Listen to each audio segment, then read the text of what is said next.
Hi. It's me, Henry Zabrowski from Last Podcast on the Left. We're here with Ed Larson. How you doing? Also from Last Podcast on the Left. We are here at Contact in the Desert, one of the biggest UFO conferences in the world, if not the biggest. I feel like it has to be the biggest. It's one of the biggest. There's bigger ones than this? I don't know, but I want to go to those because this has been fun. But we're here with a very special guest. I'm so glad that you're here. I've been reading your work and reading your words and hearing your mouth for many, many years, and it's very nice to see you in clothes, sitting here in a conference room alive. And yes. It's really great. Clothes are good. I always come clothed. Honestly, if you were nude, I would just understand that's a part of your belief system. This is Nick Pope. He is a journalist, former civil servant, that's like an author, and you worked for the UK Ministry of Defense at the UFO desk from 91 to 94, correct? Yes. Yeah, and that was, 29 years ago? Yes, my gosh.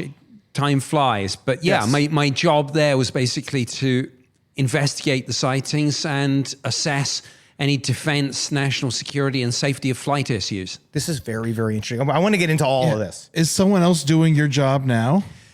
Officially, no, because the British government claimed that at the end of 2009, after having done this for nearly 50 years, they terminated the program.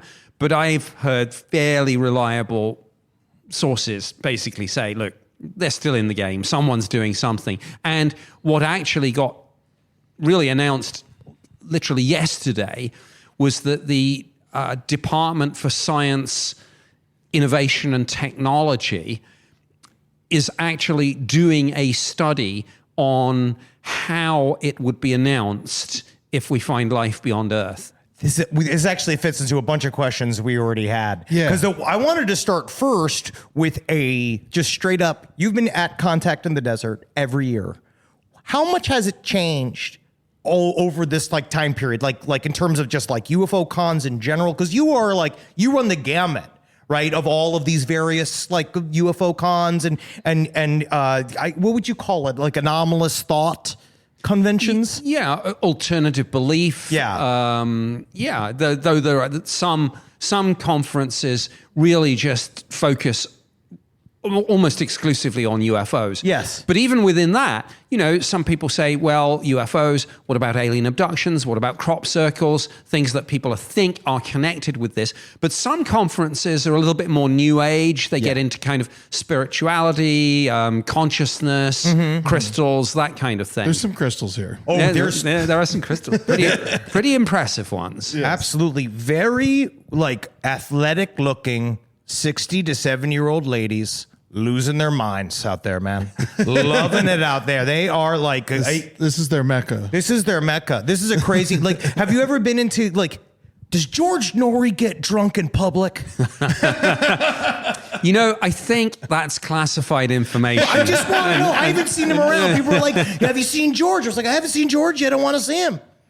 Well, I can neither confirm nor deny. No, I haven't seen him yet either. I'm sure he's here somewhere. But, it's just huge. And I've been doing things myself. I've been doing some interviews. I've been doing a workshop where I did an Ask Me Anything. But, to answer your question, I think there's two things. Firstly, this event, Contact in the Desert, has steadily grown over the years. I mean, it is huge. I think one big media outlet called it the Woodstock of UFOs. Yeah. A lot of tie-dye. Great quote. But the big change actually was that the conference used to be held at the Joshua Tree Retreat Center. So it was kind of literally contact in the desert, not contact in the hotel by the desert. Contact at Palm Springs. And the Joshua Tree Retreat Center is great. It's a brilliant place, really great atmosphere, but sometimes the air conditioning was a little cranky, and when it went down, we began to lose some of the older people. Oh, for sure. Keeling over. I legitimately think it would probably kill a lot of the clientele here. I had to pick someone up off the floor earlier today. Why are you doing that? Well, because they passed out. What, really? Yeah, we shouldn't even be talking about this. But yeah, it was too hot. People aren't drinking their water. Right. Make sure we got plenty of water for you, Mr. Pope. Yes, he's covered in water. Make sure that you had Voss and VP, and so you have your options. But I live in Tucson, So you know what you're doing. I know about heat. And my wife, Elizabeth, she described 70 degrees as freezing. Oh yeah, no, that's where I usually come from. That's right, me now. Yeah, usually with an expletive before it. That's that's blank freezing. Yeah, and I'm with her on that. I hate it when you go into hotel rooms and someone set the thermostat to like 65, 66. The temperature, it creeps. It used to be 68. Now I've noticed more and more it's like 66, 60. Well, this is not what you want to talk to me about. No, it's fine. I'll talk about this for the rest of the interview. This is my favorite because honestly, you've talked about UFOs for a long time, and our audience is super interested in this. But we'll get to the subject. When you worked at the UK Ministry of Defense, you say you investigated sightings, and what does that entail? Like when you investigate something, what was the process that you'd go through? First, you get all the information and, date and time of sighting, location, direction in which it was seen, description, estimated height, speed, angle of elevation, yes, prevailing meteorological conditions, all of that. And then you just start to first of all, you apply a bit of common sense and say, look, we've been doing this since 1953. We've got huge databases. What does it sound like it might be? Because most of these things, of course, turn out to be misidentifications. Yeah, and a lot of balloons. Yeah. And so you do that. But then in terms of the methodology, radar is a big part of a government UFO investigation. So you reach out to your Air Force colleagues and say, hey, let's get the radar tapes. I'd like to check this location, this time. What do we got? So we do that.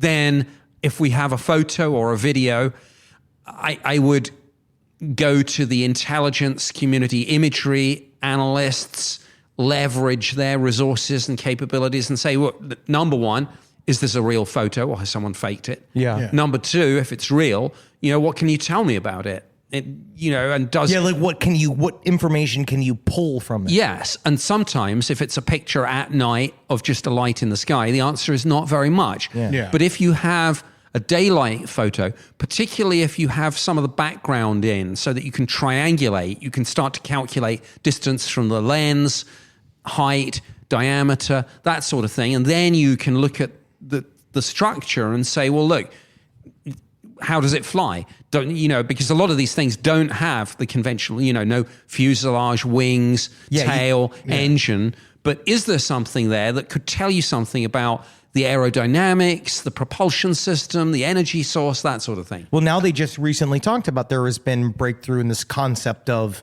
quote unquote propulsionless travel using electricity, where I guess they magnetize the air underneath the plane wings. A guy explained it to me very thinly in an email, but as I was reading through, but it does seem like we're kind of heading towards that direction where the technology or military is making certain to kind of look like UFOs and act like UFOs. Oh yeah, and at any given time there will be things being developed and test flown that are somewhere between 10 and 20 years ahead of what's publicly announced. And some of those things, for sure, look like they come out of a sci-fi movie. I mean, can you imagine, for example, a pilot who happens to see a B-2 stealth bomber back in, say, the early 80s before they were revealed? They would think, my gosh, that's a UFO. I guess one of my big pushbacks with I believe there's a mixture of all of it within the phenomena, that there's technology that we don't understand. There's some nuts and bolts aliens that maybe that concept might be real, like UFOs visiting here, interdimensionality, the idea that they are on top of us right now. I think it's all very interesting, but I wonder nowadays, when the idea of the government making things that look like UFOs to act like UFOs or to sort of ape that. How long do you think that's been going on? And why would you they always say that they are seeing it over cities or they're seeing it in populated areas. And why would they test top secret technology in places where people would even be able to see it?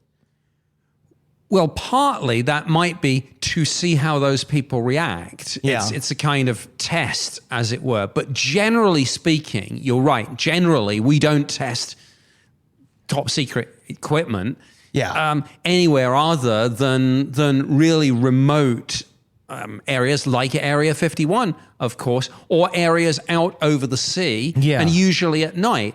Reason being, obviously, you don't want somebody in a city getting a great high-resolution film or photograph and then publishing it, and the next thing, Chinese or Russian or both military intelligence say, "Hey, great, we've got everything we need. Thanks." Thanks. That's the part we were missing. 10 of those, please. Rise from your grave.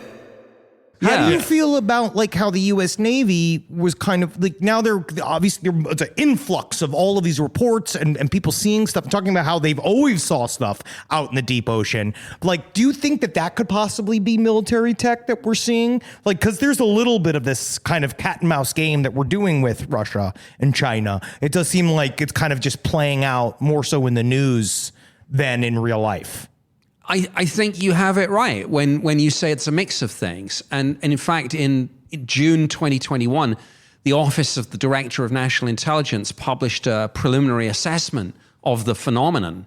And they said, look, there is not a single answer to this that explains all of these things. There are different things going on in our skies and under our oceans. Some of it absolutely will be sensor errors.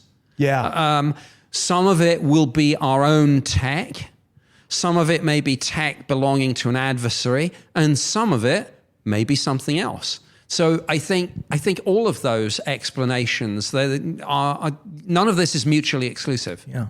Now, when you're working, you're investigating all these different incidents, how often is it doctored? Like, how often is someone sitting there and like making a video on their computer and, computer graphics and CGIing a UAP? Does that happen often? It does, but not when I was doing that job for the government. We didn't get much of that, and we could tell because, of course, I mentioned intelligence community imagery analysis experts and things. People didn't try and hoax us much, probably because seriously, they thought we would send round the Men in Black or something. And they might well have gotten a knock on their door. Just like wasting police time is an offense. You don't want to mess around with us. And so that may be a factor. But more generally, with the civilian research community and just generally out there on the internet, absolutely. And of course, stating the obvious, AI is going to make that 100 times worse. Oh, absolutely. Yes, much harder to discern what is real and what is not real.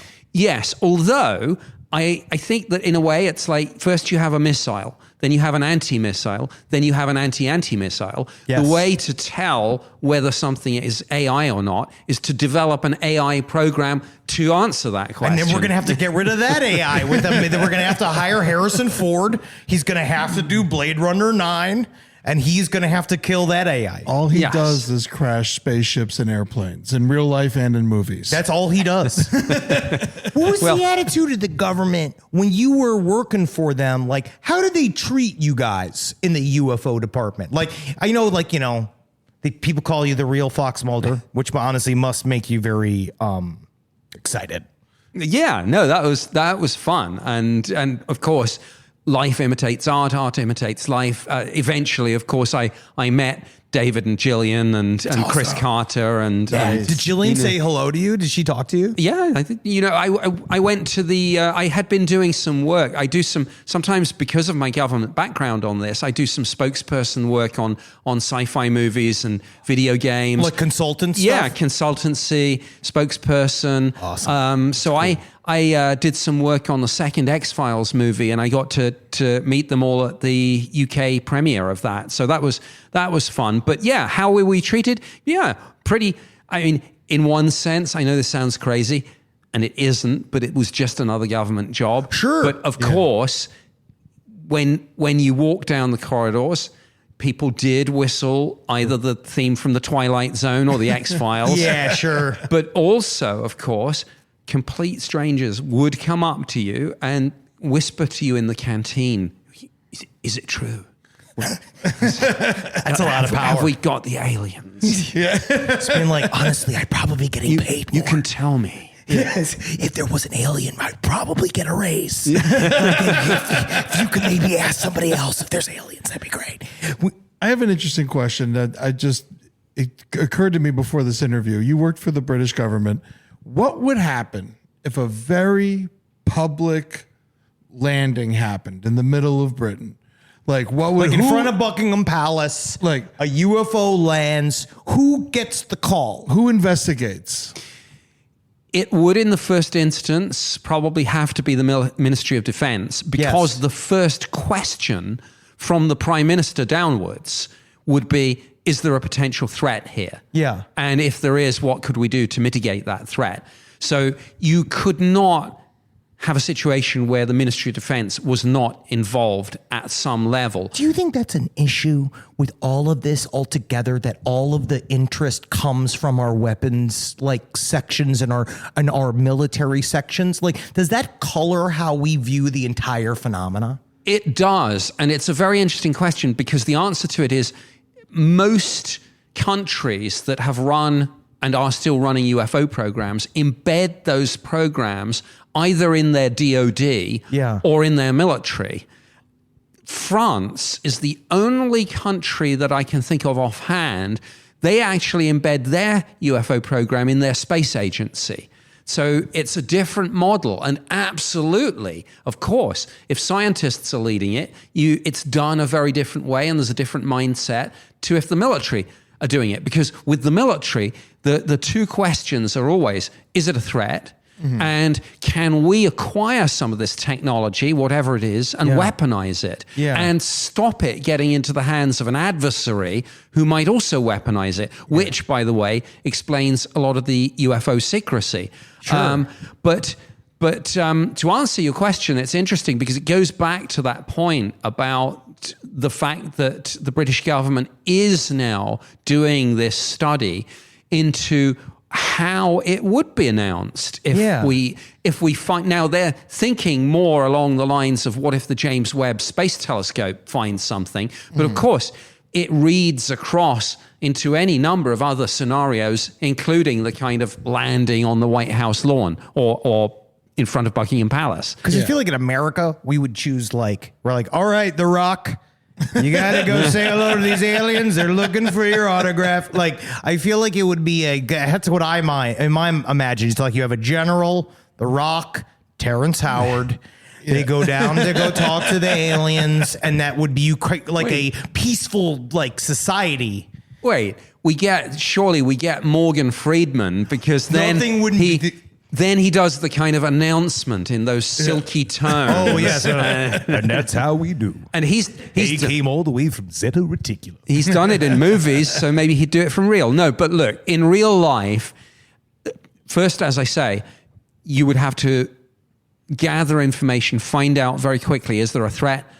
If there is, what could we do about it? But very, very quickly, in your scenario that it happens in Britain, the British Prime Minister, and if it was the US, the President, would have to address the nation, hopefully to reassure the people that everything's fine. And we saw, interestingly, people would say, how would that look?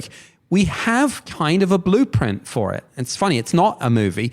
It's in 1996. Remember that Martian meteorite that they found in Antarctica? Yes. And they thought, now they've kind of walked it back, but NASA thought at the time that it was evidence of fossilized but microbial life.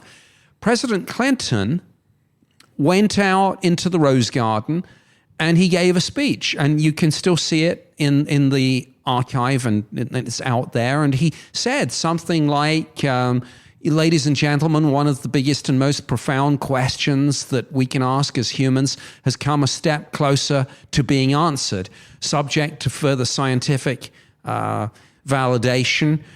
We will move forward with this, and this is very interesting. So we've got the blueprint of what it might look like. God, he must have taken Monica out on such a fun date that night because that's such a fun time. I can't imagine, because I feel like it would be. I don't think it would cause panic anymore. I think at this point, well, it doesn't. Well, I just think that we were a little bit worried about sort of a religious panic. I know that was like one big thing because especially in the U.S. government, there's an evangelical stripe throughout our military. There is, and some of them think that the UFO phenomenon is demonic. Yes. And that therefore you shouldn't engage with it because engaging with it feeds it by giving it energy. Yes, and that's scary to them, so they don't want to engage.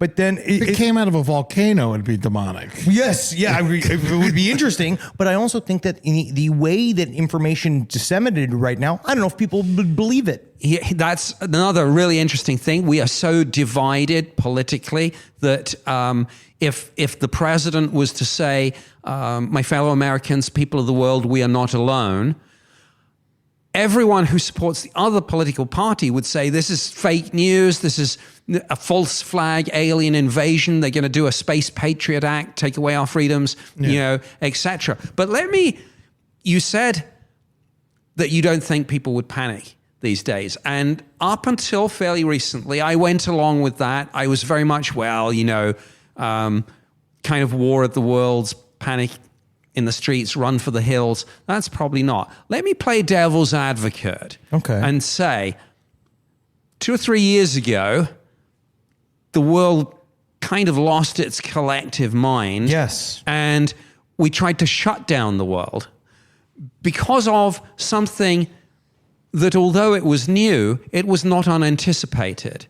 I'm talking, of course, about COVID. Yeah. And it's not like governments all around the world didn't have contingency plans for global pandemics. They did, and they still do. And yet, what happened? Everything in those contingency plans went out of the window. Nobody anticipated how society would be torn apart by aggressive debates about masks, vaccines, lockdowns, and other mandates. And like I say, we had a collective meltdown and tried to shut down the world.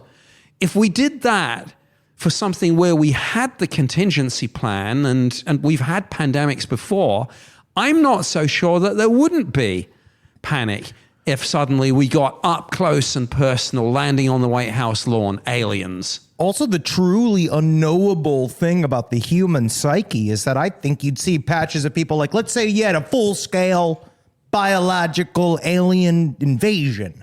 There'd be like chunks of people that would like be on the alien side. There'd be people that would be on the government side. Yeah. There are people who not think that it's happening. This is an absolutely true story because I mentioned I worked on some movies. I had some involvement with and did some interviews about Independence Day. Oh, yeah. When they did the test screeners of that, at the bit where the White House got blown up, some people started cheering. I mean, yeah. So yeah, Well, that guy, he's blown up the White House in like 4 different movies. Yeah. He's so excited to blow up the White House. And the only thing that's been blown up and destroyed more than the White House is the Golden Gate Bridge. They which love goes blowing in that up. every single. It's been earthquakes, aliens, Godzilla. Yeah. What am I forgetting? More. Yeah. They go right for it. I don't know why. I think it's because of rice-a-roni. That's the San Francisco snack. Yes. Now, do you think that if there was contact, like official contact, and people from another planet or aliens from another planet came here, do you think there's anything to be scared of? There might be.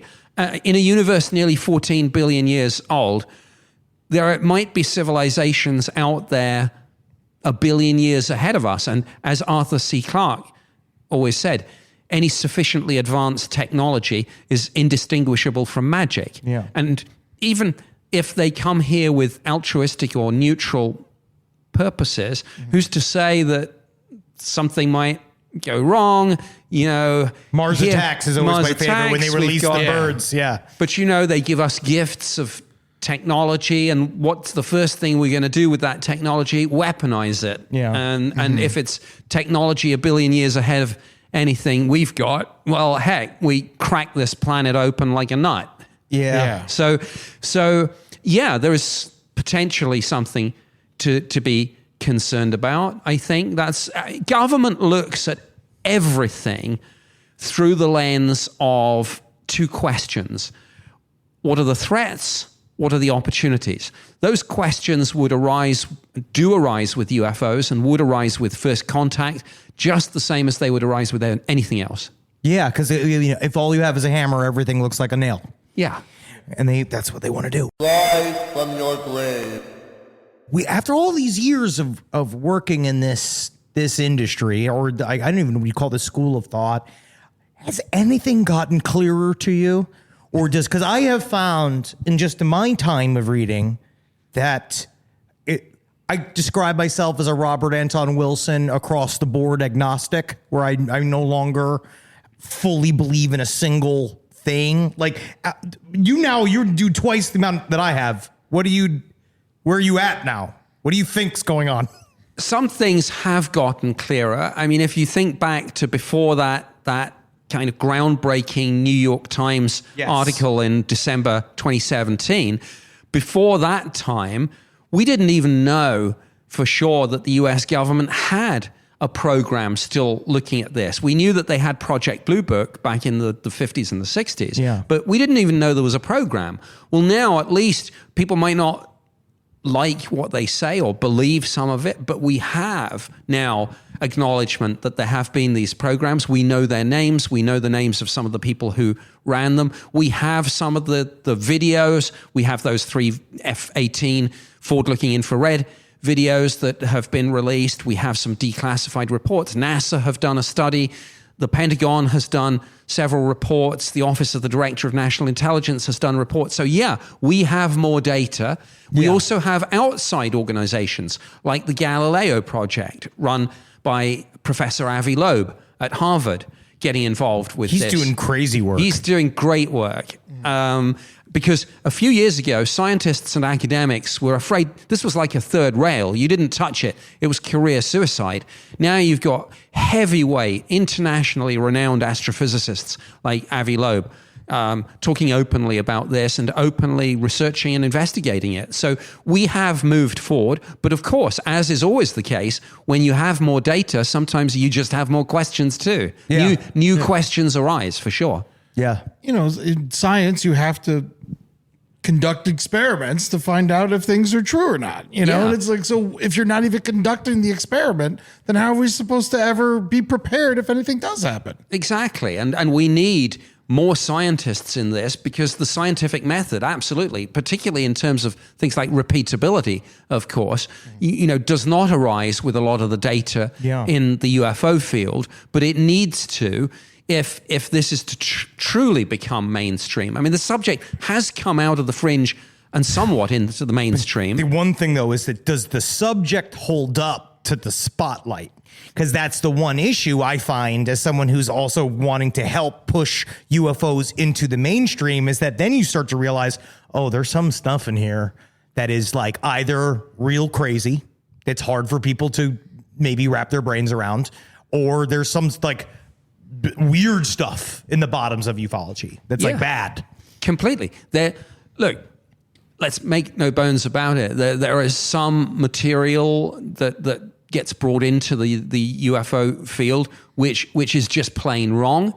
And there are some people who attach themselves to the subject who are kind of either, frankly, crazy or just making it up. For whatever reason. And there's a range of reasons. It could be financial, it could be attention seeking, it could be just the satisfaction of trying to put over a practical joke on people. So now I think a lot of ufologists are just excited to party with Tom DeLonge. Well, yeah, but that's why we need the scientific method in this field more than we currently have it. So we need more scientists involving themselves, and we need also to apply.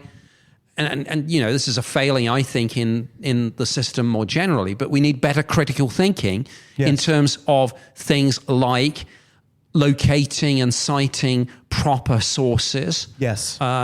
that would be my number one Internet thing. literacy, essentially. Exactly. Not, hey, I've found something on the internet, so it must be true.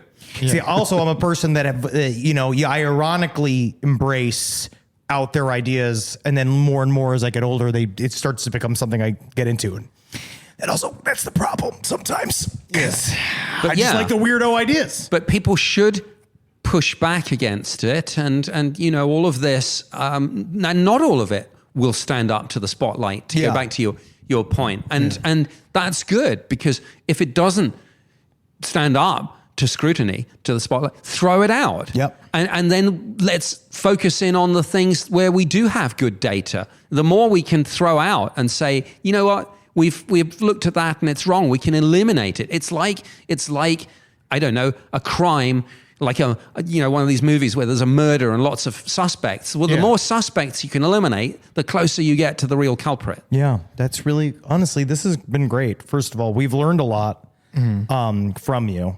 You're a very intelligent man, but we're about to ruin it. Okay. Because we're gonna end it with our game.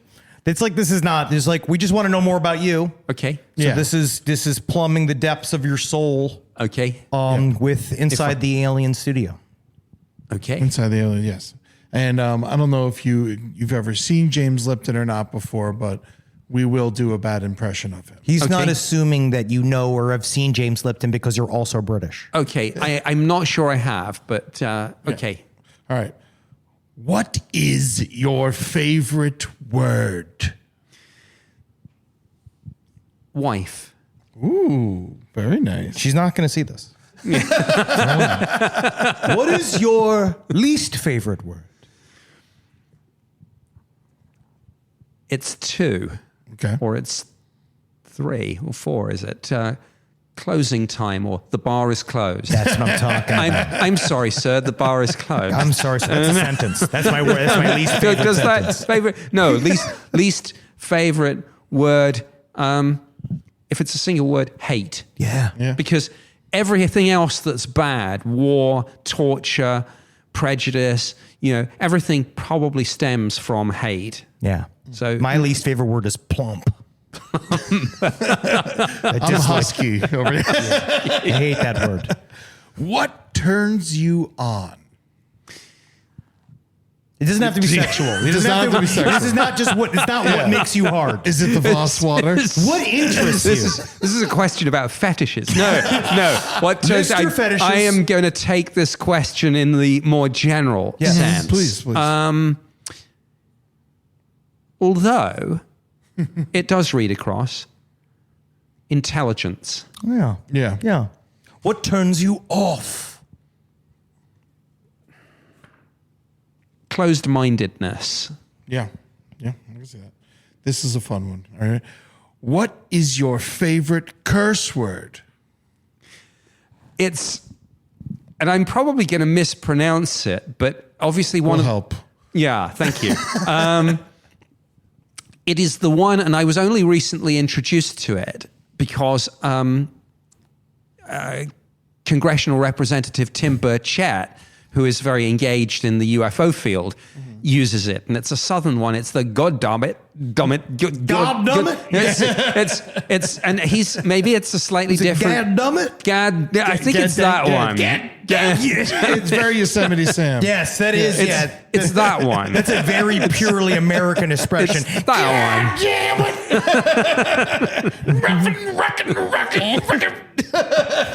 one. Next. What sound do you love? I'm going to be very corny again. Please. Same theme. The sound of my wife's voice. Again, you don't got to suck up to her. She doesn't. What is your least favorite sound? That's easy.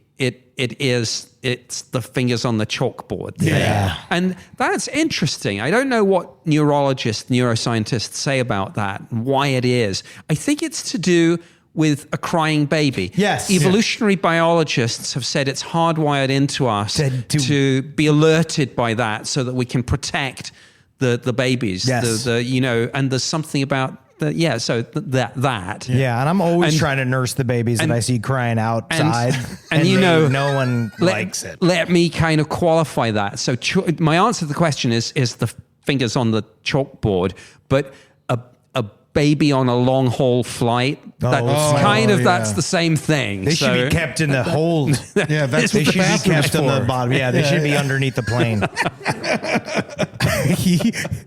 All right. What profession, other than your own, would you like to have? When I was a kid, I always wanted to be a cop.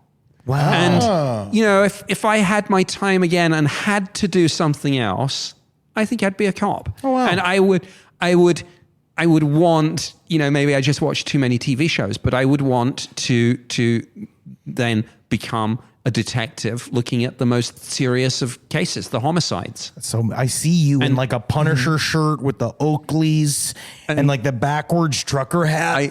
I would be the guy who opens the door after closing it and says, just one last thing. One last thing, man. One of my favorite. What is a profession you would not want to try?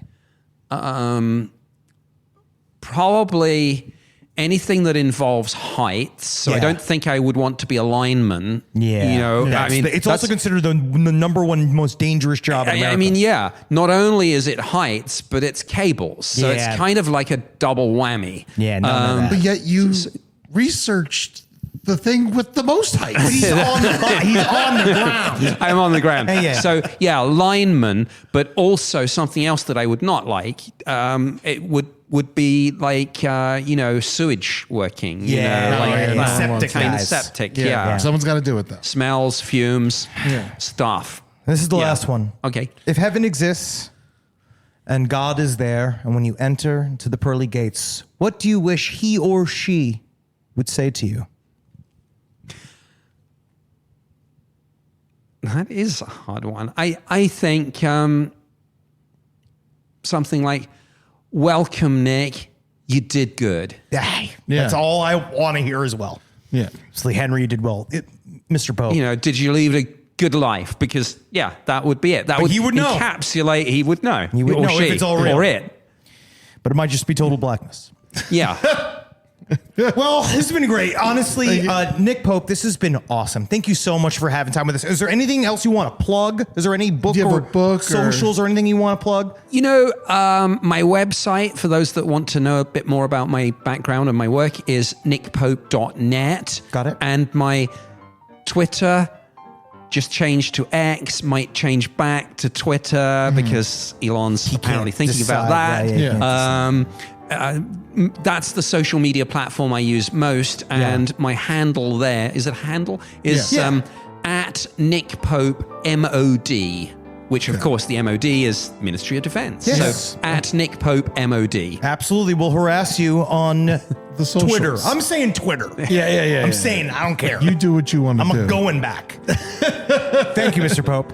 Thank you very much. Thank you. It's been great chatting with you both. It's been great chatting with you, too. And say hi to your wife, Scully, for us. I will do. Say hi to your wife for me.